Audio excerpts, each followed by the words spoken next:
अब ये NATO supply आप रोक देंगे तो क्या होगा क्या ग्राउंड रियलिटी के ऊपर? What do you think will happen?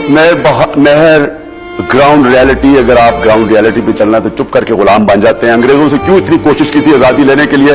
वो बेहतर, उसी कम से कम गवर्नेंस सिस्टम इससे बेहतर था, हालात तो बेहतर थे, ट्रेनें चलती थी, यूनिवर्सिटीज बेहतर थी, तालीमी निजाम बेहतर था, लॉ एंड ऑर्डर बेहतर था, करप्शन नहीं थी। तो ये आजादी लेने की हमें फिर जरूरत क्या थी?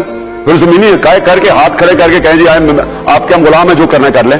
आप फैसला कर ले, फिर क्या कहना है? या तो आप फैसला करें कि आप एक आजाद मुल्क की तरह रहना चाहते हैं, खुददार मुल्क, एक बाइज्जत मुल्क, या ये बेशर्मी की तरह जिल्लत उठानी पड़ती है, वहां से हर दूसरे दिन गोरा आके झाड़ा देके चला जाता है और डू मोर करके जाता है कि और अपने लोगों को मारो। ये कोई जिंदगी है?